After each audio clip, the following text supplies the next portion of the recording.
Hey everyone, we did it! The channel is at 1000 subscribers, which is absolutely mental and something that I never thought possible. It's been quite a journey so far with its ups and downs, but then again, so is life, and just like real life, there are more challenges ahead, but I think that we can overcome them, right? Anyways, thank you so much to everyone who has subscribed, and here's to more of you joining us in this wild ride.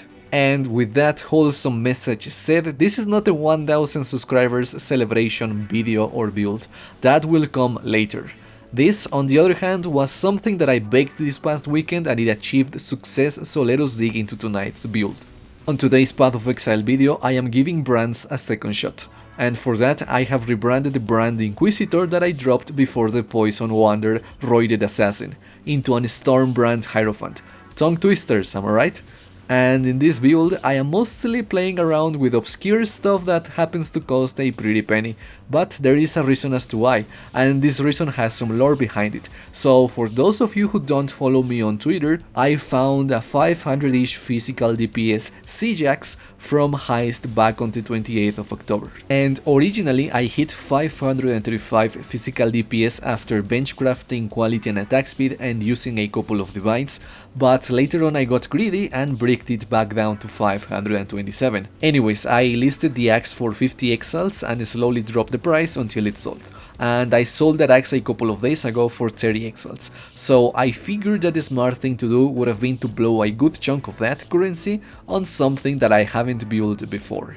Since the penance brand idea fell off and I still wanted to give brands a shot, I decided to reinvest heavily into today's character. And to be quite honest, I think I went overkill in some areas and I could have used some more work in others.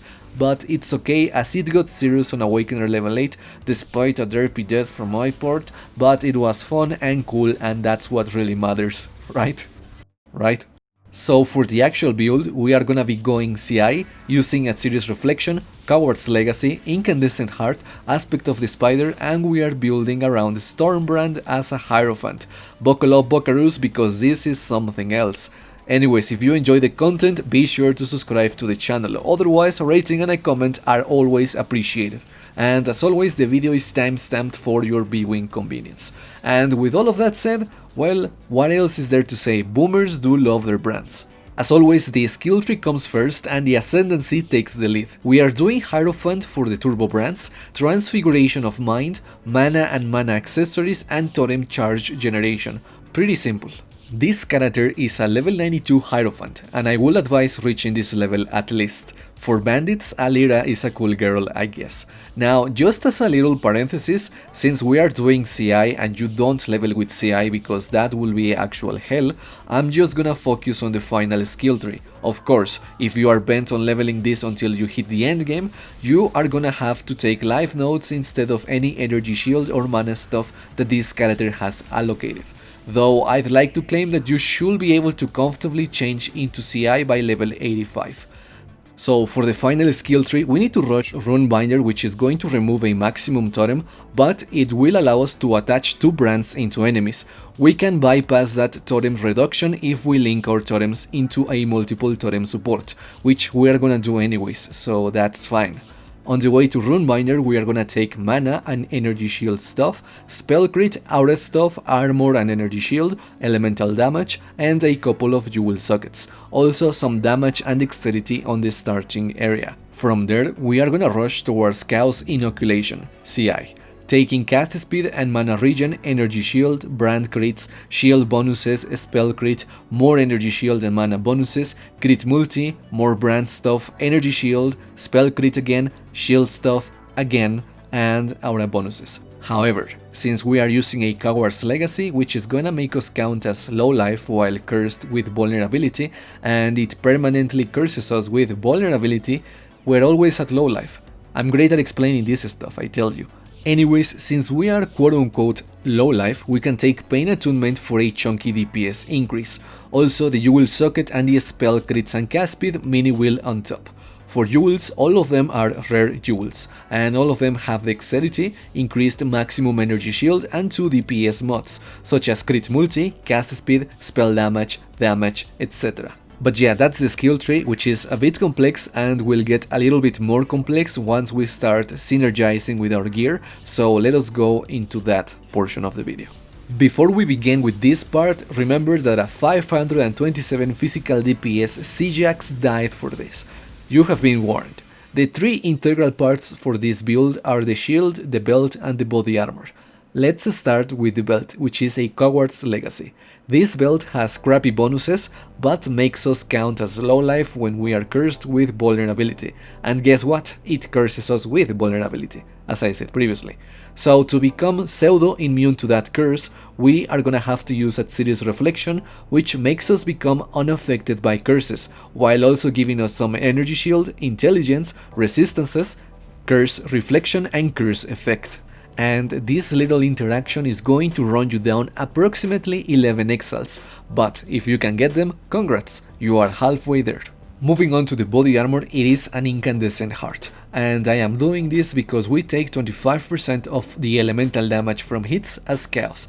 Since we are immune to chaos damage thanks to CI, that means that we are technically taking 25% less elemental damage, which is actually a big deal. While using this body armor, we also gain some of our elemental damage as extra chaos, which is good for our DPS. Also some life and light radius stuff, which is irrelevant really.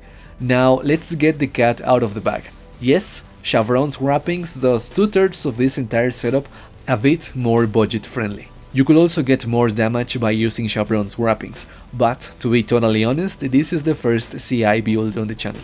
I wanted to give the Sirus Reflection plus Coward's Legacy a shot.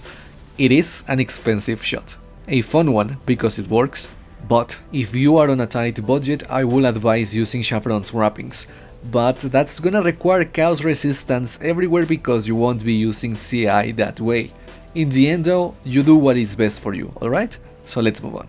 The helmet is a Hubris circlet with Storm Brand damage as the enchantment. A Storm Brand lightning resistance penetration is also very good. Anyways, this needs as much energy shield as you can muster and also some resists and if possible intelligence. I slammed mine with a Warlord Exile and got useless crap, but that is not mandatory at all. You can craft this with essences and that should be more than enough, really. Okay, so it kinda turns out that I forgot to mention the gloves as I was recording the rest of this stuff, so just to quickly go over them, the base isn't as important, but if they are fingerless silk gloves, that'd be great. Also, as much energy shield as possible, a resist or two, and some dexterity. That's it. The first ring is a Call of the Brotherhood, and I will advise getting one with 48% of lightning damage converted to cold damage.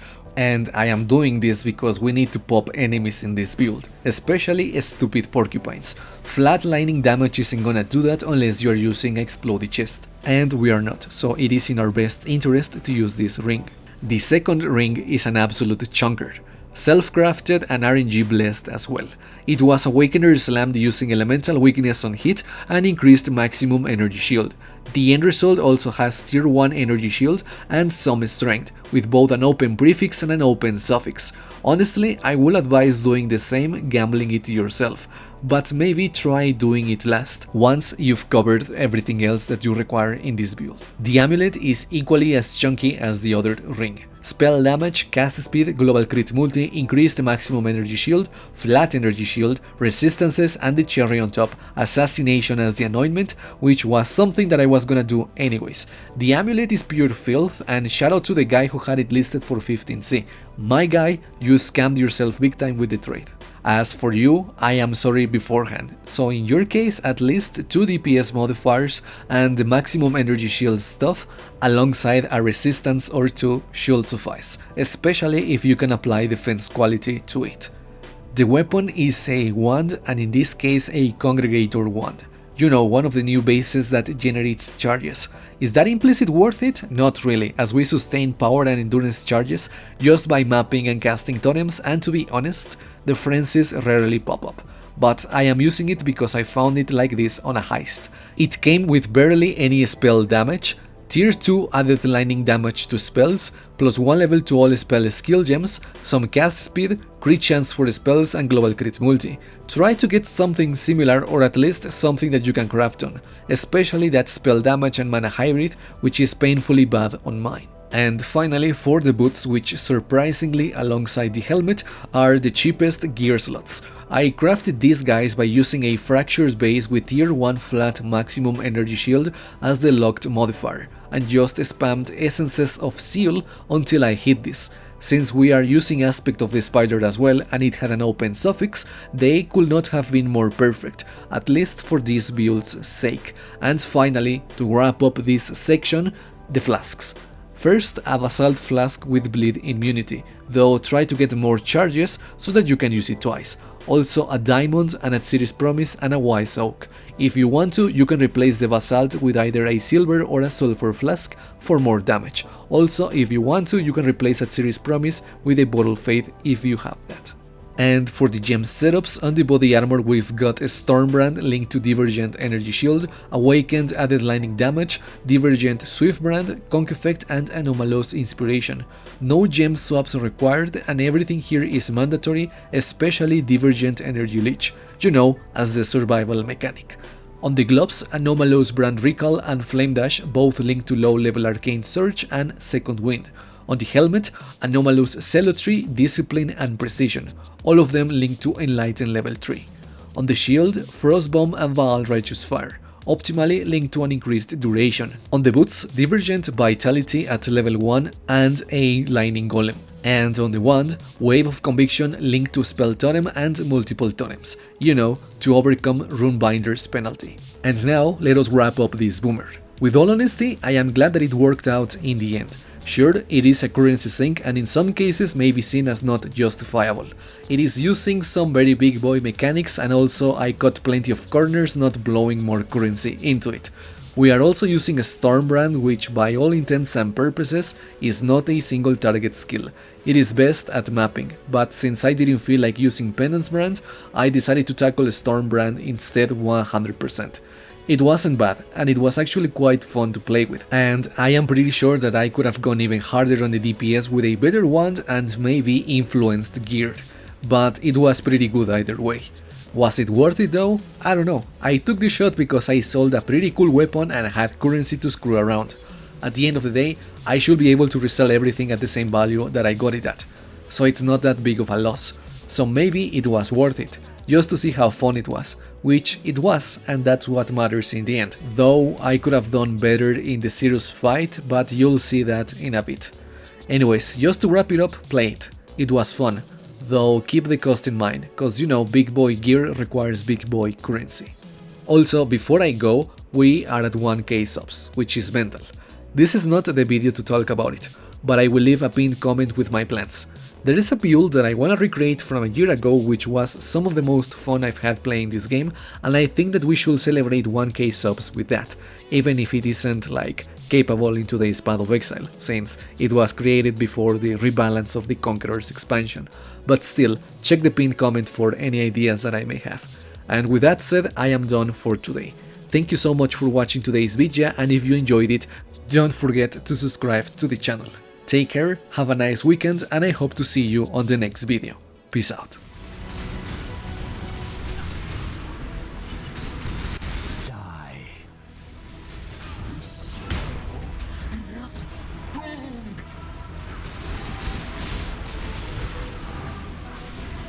Your lives are meaningless. Really interesting enough to warrant all this pain.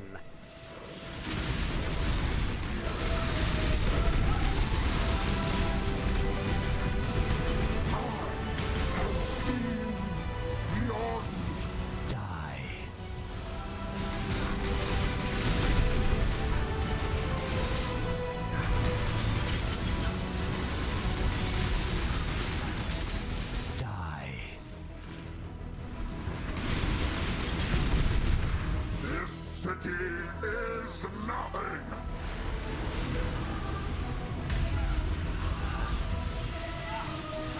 Reign of the cosmos, glorious flames. On the edge of death, my heart races.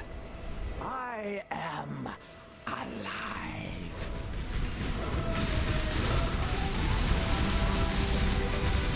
Everlasting fire.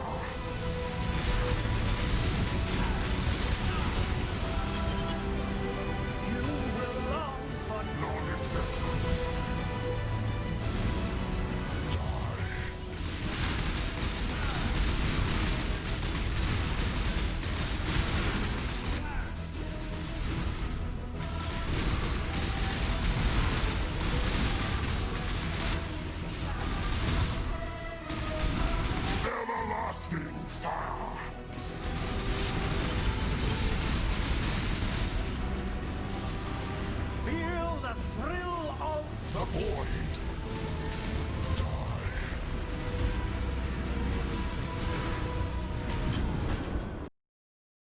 Lasting fire.